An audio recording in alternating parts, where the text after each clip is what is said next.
coaches, other players, yada, yada, yada. Okay, we're going to start with our 2 honorable mentions. Once again, just so I don't know our point system. So we had 2 honorable mentions this year. Both aren't here, but we're still going to recognize them. Atiana Avila and Mia Borja.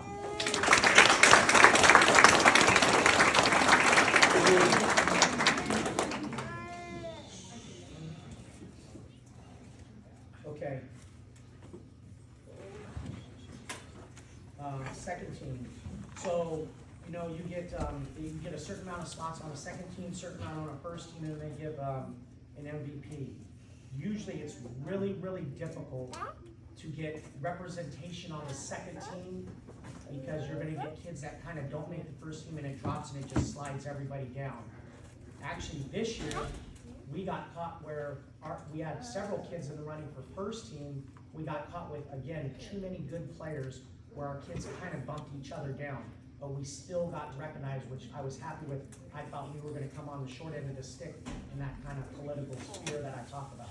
I really thought that when I started to see this thing play out, like, we just got too many kids, and now we're going to suffer the consequence. But we actually did it. I thought the coaches were fair when they played us, and really it comes from when you play the better teams, you gotta perform out there.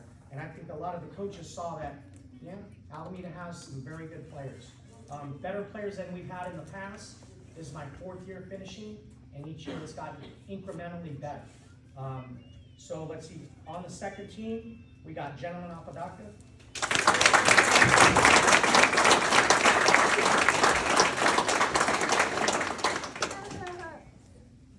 We got Marissa Allen.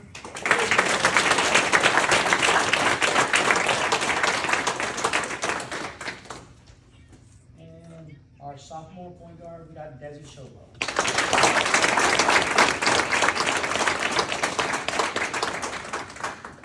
Thank you. We'll get the last one up there. Okay, and then, so obviously we know.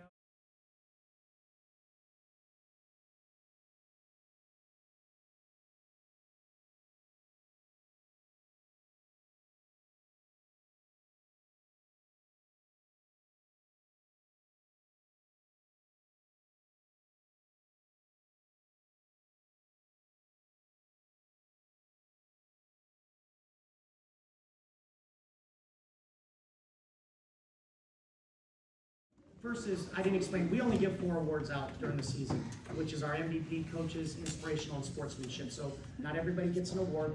That's kind of how things go. I think that's also, it's not just everybody gets recognized. We really want kids to strive for the things. Not to say the kids that don't get the awards didn't do anything. Every kid, JV and varsity, have impacted that team in some way. In some way. As I go from varsity practice, I then got to go over to the little gym or whatnot, and I'm watching the JV kids practice and making sure everything's okay.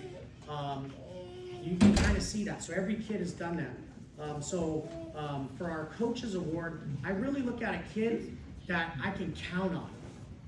That I can count on, like in practice in the games, if there seems to be an issue, I know whether she's a captain or not, I can kind of go to that kid. And I think that kid will be able to get my message across to the varsity basketball team or whatnot. It's a person I really, really like trust. And so it's something that's been built over the last, she's in her 3rd year. Okay, so we've had 3 years together, 1 more year. I just really feel like, again, when it comes down to the push and the shove, you gotta be able to have that one person. And not all the time it's your best player on the floor. Not all the time it's some captain on the floor. It's someone that you feel that how she's handled herself on the court, how I've seen her interact with others of our players within the varsity basketball team. And I just, again, I really feel confident when I say, and I look at Jenna, she knows when I'm not playing and when I'm playing. And I think, again, that's just the level of respect that we've built over the last 3 years. So our coaches award this year will go to Gentleman.